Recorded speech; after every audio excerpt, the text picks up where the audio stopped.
Okay, so I'll just give you a very informal guided tour of my ePortfolio, which, as Peter said, we built these as part of our coursework for the undergrad music ed degree about a year ago. So this is my homepage. I've just got here a very, this is just my philosophy of education. In the case of a performance or composition degree or musicology, this could be your bio, where you could say, you know, Hugh was a backup dancer for Justin Timberlake in 2007 or whatever it was that you did. This, as Danica said, this is just a sample picture. You could upload absolutely anything you wanted up there, something probably a bit more relevant to music education. So it's a very simple layout. I've just got down the side all the different things, and the content appears in this section. So, okay, so obviously I'm a teacher, so this is something relevant to music education. I won't bother discussing behaviour management in any detail, but as you can see, this is just a very straightforward text page. This could be about absolutely anything, so depending on your degree, depending on your expertise, you could write absolutely anything. There's just a blank page creator within the PebblePad program to put anything you want there. I've written about my practicum experience. I've done, again, just in terms of layout, a little bit of a fancy thing here with, this is actually a table, it's an invisible table, you can't see the borders, so I've put a picture here and the text next to it, which, you know, can just, there's that professional layout aspect to it. Again, you can upload any pictures that you'd like. You can put links, they could be links to absolutely anything. A picture could be a link itself. I've put a sample lesson plan here, and as you can see, I haven't actually embedded the lesson plan directly within the page. There's a couple of reasons for that.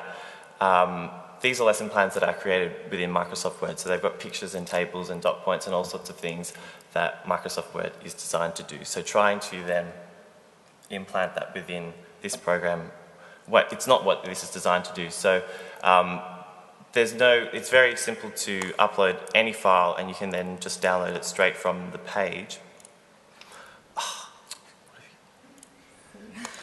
Got it, all right. And the benefit of that as well is if someone visits your ePortfolio and they want to actually use your lesson plan, or if you've uploaded, okay, so for composers, maybe you want to upload a score, musicologists might want to upload an essay or a journal article that they've had published. It means that you can actually download that directly from the page as a resource rather than it being sort of stuck on the page without any way of extracting it. Okay, so I am obviously music ed major, but composition is my principal study, so I'm a teacher and I want to show off that I can compose, that I have had works performed.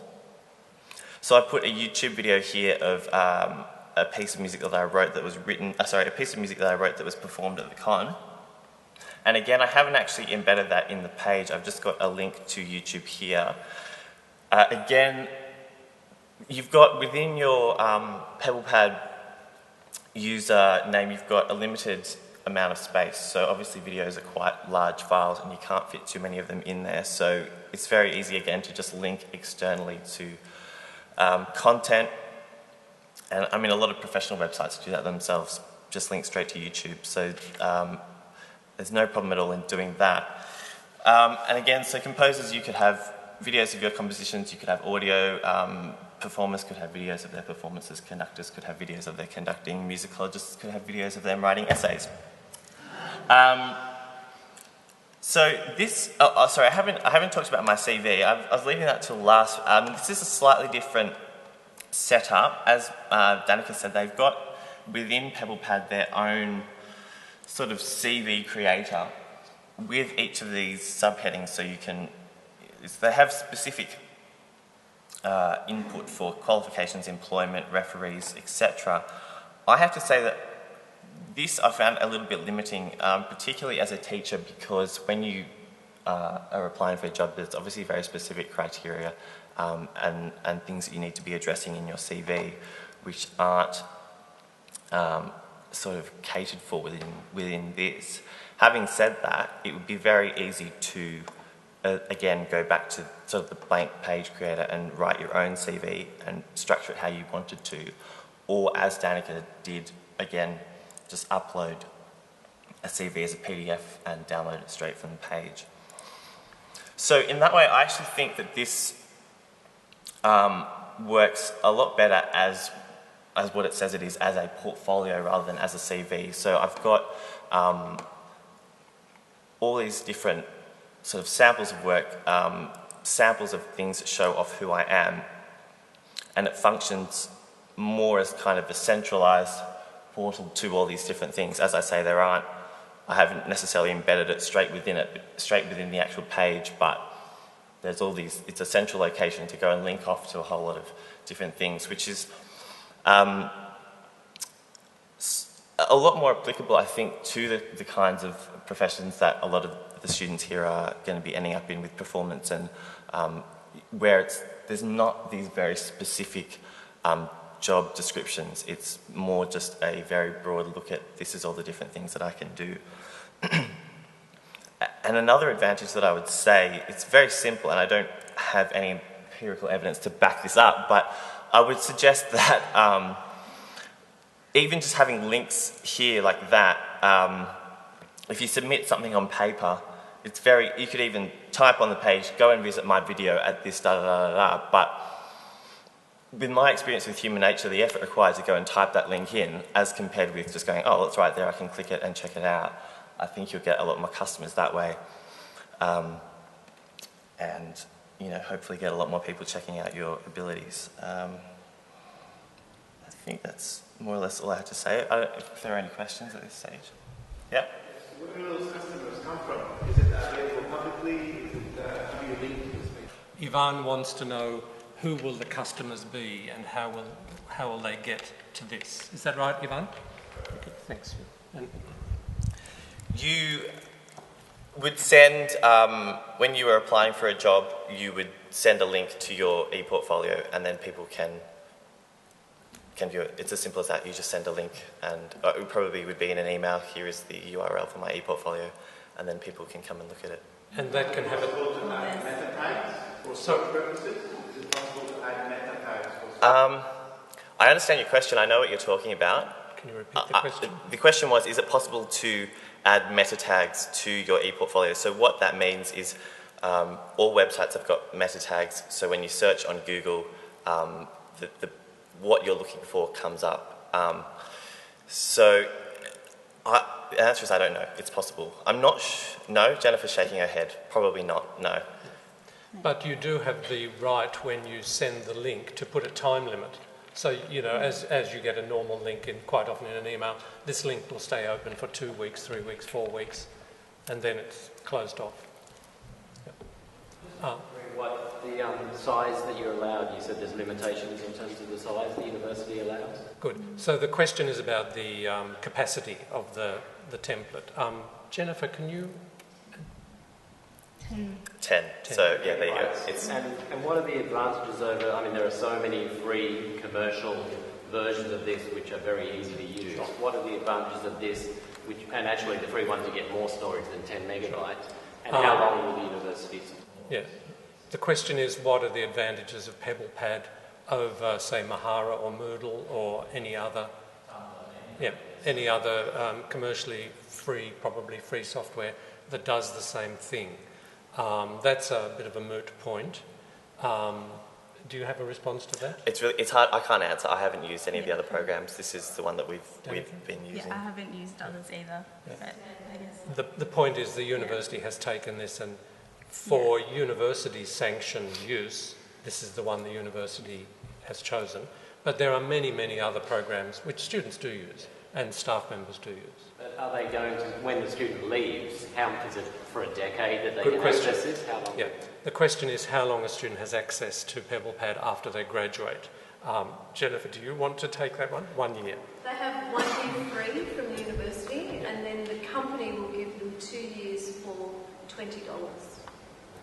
But the idea of the portfolio, and maybe Danica and Hugh can talk about this, is it's collating a learning story. It's about documenting and reflecting and exploring your learning.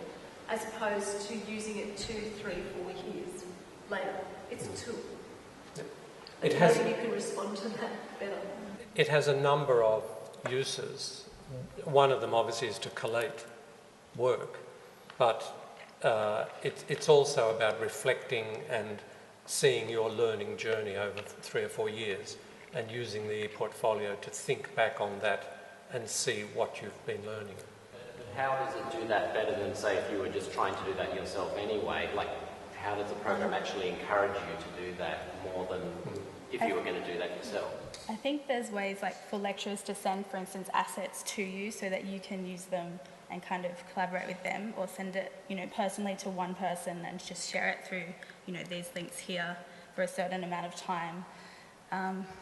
I think like anything, there's competition with anything. Yeah. There's different brands of everything, and I'm not necessarily standing here as an advocate for Pebble Pad specifically.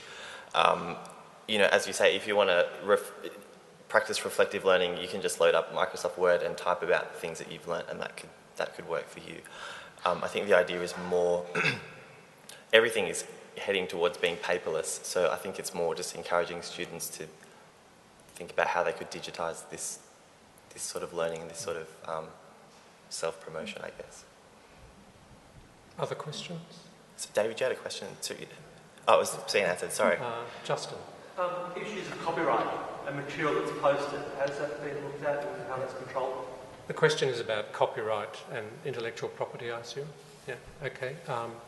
Jennifer, do you have a response to that or not? Because it's monitored by students' login, it's their own IP and their own copyright, and they are the ones that can only share it. They have to send the URL as a link.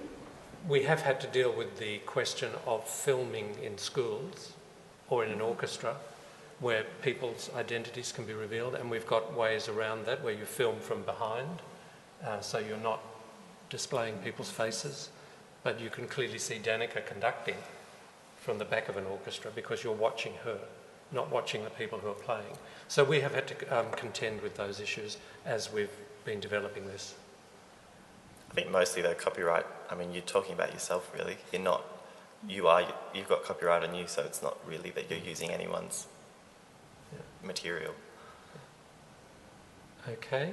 Can I just say to finish up that that particular project finished at the end of last year, but since then Jennifer and I applied for an ALTC grant to take it a lot further, and we've been talking to the musicology unit, and we're about to talk to the composition unit to look into ways that it can be extended beyond the music education unit and into other parts of the Conservatorium.